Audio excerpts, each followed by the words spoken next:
In a village dwelt a poor old woman, who had gathered together a dish of beans and wanted to cook them.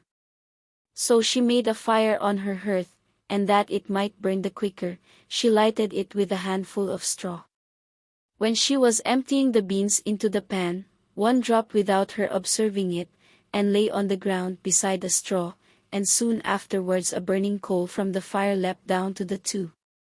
Then the straw began and said, "Dear friends, from whence do you come here?"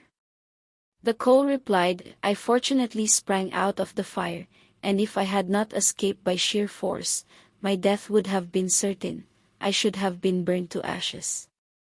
The bean said, "I too have escaped with a whole skin, but if the old woman had got me into the pan, I should have been made into broth without any mercy, like my comrades."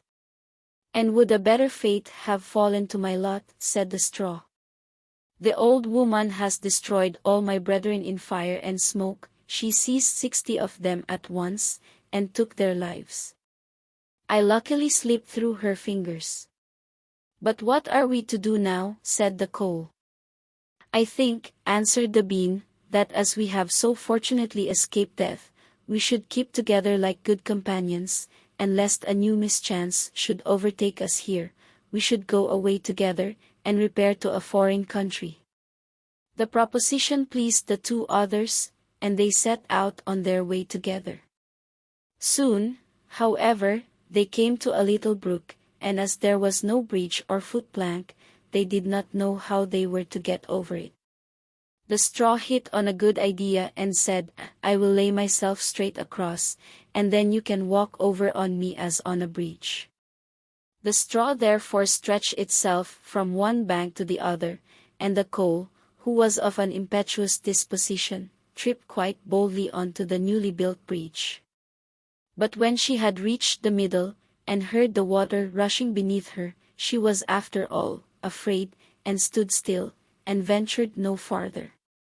The straw, however, began to burn, broke in 2 pieces, and fell into the stream. The coal slipped after her, hissed when she got into the water, and breathed her last. The bean, who had prudently stayed behind on the shore, could not but laugh at the event, was unable to stop, and laughed so heartily that she burst. It would have been all over with her, likewise, if, by good fortune, a tailor who was traveling in search of work, had not sat down to rest by the brook. As he had a compassionate heart, he pulled out his needle and thread, and sewed her together. The bean thanked him most prettily, but as the tailor used black thread, all beans since then have a black seam.